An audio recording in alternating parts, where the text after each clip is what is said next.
This is a story of someone who had nothing. Not just broke, not just struggling, nothing. At 24. She slept in her car until it was repossessed, then under bridges, then in shelters, when she could get a spot. She had $0 to her name, no family to call, no safety net to catch her fall. 8 years later, she owned a $22.8 million restaurant chain. But the numbers don't tell you about the night she almost gave up, or the moment a stranger's kindness became the seed of an empire built on feeding others, the way she once desperately needed to be fed. Her name was Elena, and at 24, she knew what true hunger felt like.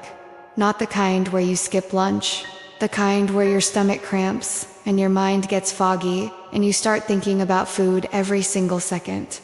The kind that makes you understand why people do desperate things. She'd lost everything in a perfect storm of bad luck. A restaurant job that ended when the place closed, an apartment she couldn't afford, a car payment she missed, then another, then repossession. No credit, no savings, no family. Her parents had passed years ago, and she'd aged out of the foster system at 18 with nothing but a bag of clothes and hope that had slowly eroded to dust. The shelters were full most nights. When she couldn't get a bed, she found bridges, doorways, anywhere that offered some protection from the elements. She washed in public restrooms.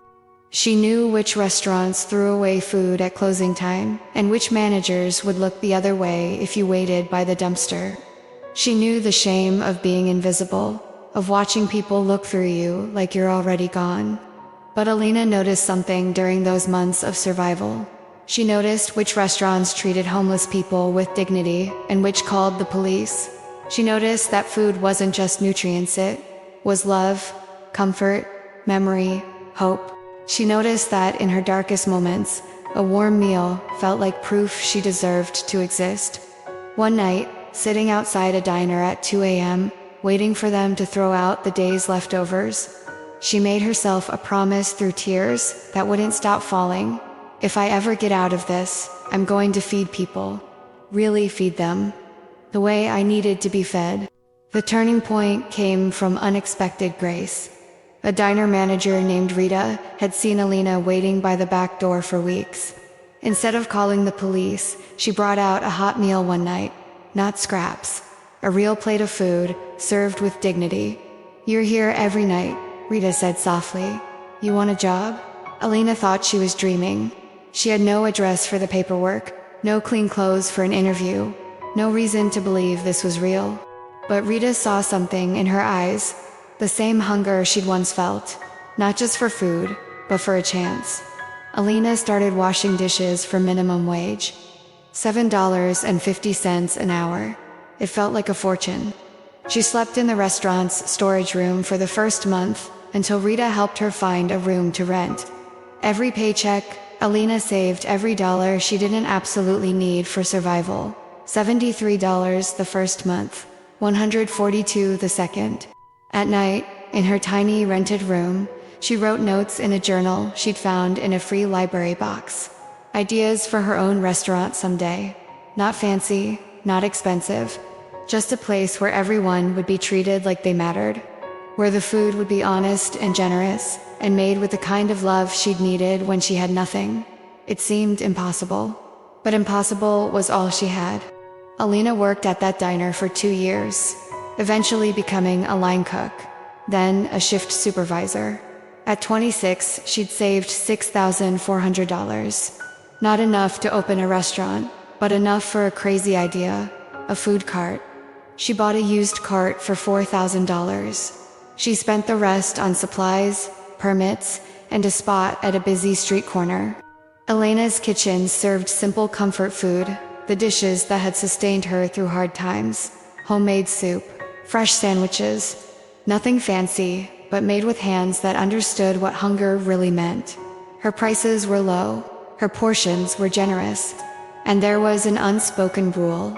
If someone clearly needed food but had no money, she'd hand them a meal and say quietly, "Pay it forward when you can," because she remembered being that person. Word spread, not because the food was revolutionary, but because it was made with something money can't buy: genuine care. Every small win was a victory against the voice that said she couldn't, that whispered she was still that homeless girl who didn't deserve success. At 28, she'd saved enough from the cart's profits to open her first small restaurant. 23 seats. She did everything herself, cooking, serving, cleaning. She worked 8-hour days and loved every exhausting minute. That first year, the restaurant earned $178,000 in revenue. After expenses, she took home $42,000, more money than she'd ever imagined having. At 29, something magical happened. A food critic happened to eat at her restaurant and wrote a review that changed everything. Not because the food was fancy, but because the whole experience felt like being fed by someone who understands that food is love. Suddenly, there were lines out the door, investment offers, opportunities she'd never dreamed possible. But Alina was careful. She didn't want to lose what made her place special: the genuine care, the generous portions, the unspoken rule about feeding people who needed it. She opened a second location at 30, then a third. Each restaurant kept the same values: quality ingredients, fair prices, and the quiet practice of feeding at least 5 people per day who couldn't pay. No questions asked. Her staff knew that treating every customer with dignity wasn't optional. It was the entire point. By 31, she had 7 locations across 3 cities. The business model was simple but powerful. Operate efficiently, treat staff well, charge fair prices, feed people generously, and never forget where you came from. Revenue reached $12.3 million that year. At 32, her restaurant group was valued at $22.8 million. She had 11 locations, 243 employees, and a waiting list of investors wanting to help her expand nationally. But the number that mattered most wasn't in her bank account. Was the counter by each restaurant's back door tracking meals, given to people who needed them. 41,627. One evening, Alina was working the floor at her original location when an older woman came in. Alina recognized her immediately. She'd been a customer at the diner where Alina once washed dishes. Someone who'd looked at her with disgust when she was homeless, who'd complained about people like her lowering the neighborhood. The woman didn't recognize Alina. Why would she? Homeless people are invisible. But she raved about the food, asked to speak to the owner, said this was the best restaurant experience she'd had in years. Alina introduced herself as the owner. The woman's face went confused, then slowly recognized. Alina smiled gently and said, "Thank you for dining with us. Your kindness means everything." She didn't mention the past. She didn't need to. Her success spoke louder than any words. She'd taken the pain of being invisible and transformed it into restaurants where everyone was seen. The same world that had looked through her now celebrated her. And she didn't need their approval anymore. She had something better, proof that where you start is just geography, not destiny.